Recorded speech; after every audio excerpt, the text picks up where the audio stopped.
നല്ല സിനിമ, എല്ലാവരും കണ്ടിരിക്കേണ്ട നല്ലൊരു പടമാണ്.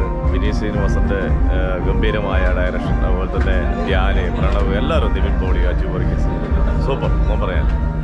ഗംഭീര പടം, അടിപൊളി പടം, അടിപൊളി പടം, അടിപൊളി.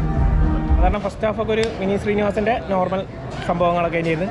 Second half super. എനിക്ക് തോന്നിയ ഒരു വെറൈറ്റി വിനീത് ശ്രീനിവാസൻ്റെ ഒരു വെറൈറ്റി സാധനമായിരുന്നു സെക്കൻഡ് ഹാഫ്. കോമഡിയും എല്ലാം പെർഫെക്റ്റ് ആയിട്ട് ബ്ലെൻഡായി, അടിപൊളി മ്യൂസിക്, കിട്ടില്ല പടം. കോമഡി കിട്ടില്ല. നിവിൻ പോളിയൊക്കെ ശരിക്ക് നമ്മളെ സമകാലികമായിട്ടുണ്ടാകുന്ന സംഭവങ്ങളൊക്കെ കോമഡികൾ സംഭവം എല്ലാം ബ്ലെൻഡ് ചെയ്തിട്ടുള്ളൊരു സാധനമാണ്. അതൊക്കെ കറക്റ്റ് കണക്റ്റായി, അടിപൊളി, സൂപ്പറായിട്ട് പടം. പോളിയാണ് സെക്കൻഡ് ഹാഫിൽ നിവിൻ പോളീൻ്റെ ആ ഒരു സംഭവമാണ് കോമഡിയും. ശരിക്കും കോമഡിയൊക്കെ വർക്കൗട്ട് ആയത് ആ നിവിൻ പോളിയുടെ ഉള്ളതുകൊണ്ടാണ്. നിവിൻ പോളീൻ്റെ തിരിച്ചുവരവ് തന്നെ പറയാം. ഇത്രയും 7-8 ഫ്ലോപ്പുകൾ നിവിൻ പോളി ചെയ്ത് അതിനൊക്കെ ആ പടത്തിൽ മെൻഷൻ ചെയ്തിട്ടാ അതിനെ കോമഡി ആക്കിയിട്ടാണ് നിവിൻ പോളിൻ്റെ നെപ്പോട്ടിസും അതൊക്കെ പറഞ്ഞുകൊണ്ട് തന്നെയാണ് പടം എടുത്തേക്കണേ. അടിപൊളി, സമാലിയായിട്ട് അടിപൊളിയായിട്ട് എടുത്തിട്ടുണ്ട്. കോമഡി കുറേ ചിരിക്കാണ്ട്, അതേപോലെ തന്നെ ഇമോഷണലി നല്ലോണം കണക്ട് ആയ പടം. അടിപൊളി പടം, എനിക്ക് ഭയങ്കര ഇഷ്ടമായി. നല്ല പടം. ഫസ്റ്റ് ഹാഫ് സെക്കൻഡ് ഹാഫൊക്കെ അടിപൊളിയാണ്. സെക്കൻഡ് ഹാഫ് നല്ല അടിപൊളിയാണ്. നിവിൻ പോളി നന്നായിട്ട് ചെയ്തിട്ടുണ്ട്.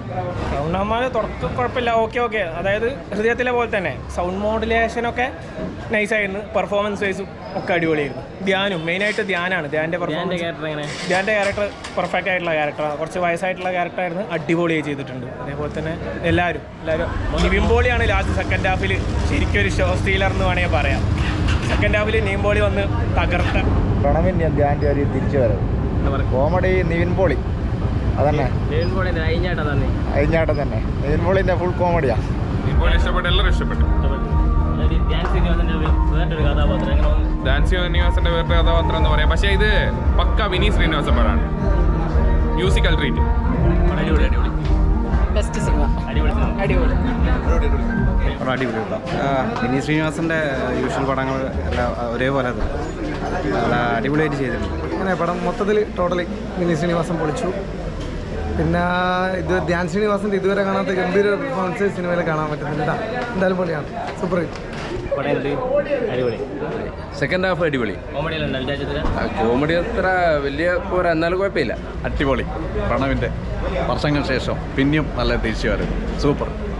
നിവിൻ പോളിയുടെ കാര്യം പറയണ്ട, എന്താണ് അടിപൊളിയായി. നല്ല കോമഡി, എല്ലാത്തിനും നല്ല അടിപൊളി. വർഷങ്ങൾക്ക് ശേഷം ലാലേട്ടൻ്റെ മോനല്ലേ, സൂപ്പർ. ന്യൂ ജനറേഷൻ തന്നെ, എല്ലാവരും കാണും. അടിപൊളി. ധ്യാൻ ശ്രീനിവാസനും ആ ഒരു കട്ടക്കട്ടെ, എന്താ ദാസ നമുക്ക് ഈ സമയം തോന്നുന്നത്, അങ്ങനെ കുറേ ഡയലോഗ് ഉണ്ട്. നല്ലത്. നിവിൻ പോളി സൂപ്പർ, അടിപൊളി. എല്ലാവരും സൂപ്പർ. അടിപൊളി പടം. വിനീത് ശ്രീനിവാസൻ്റെ, ധ്യാൻ ശ്രീനിവാസൻ്റെ ഒക്കെ വളരെ വലിയൊരു പടം. മലയാള സിനിമ സ്നേഹിക്കുന്ന എല്ലാ ആൾക്കാരും, സിനിമയ്ക്ക് വേണ്ടി കഷ്ടപ്പെടുന്ന ഞങ്ങളെപ്പോലുള്ള ഒരുപാട് ഭയങ്കര ഇൻസ്പിറേഷൻ ആയിട്ടുള്ള മൂവിയാണ്.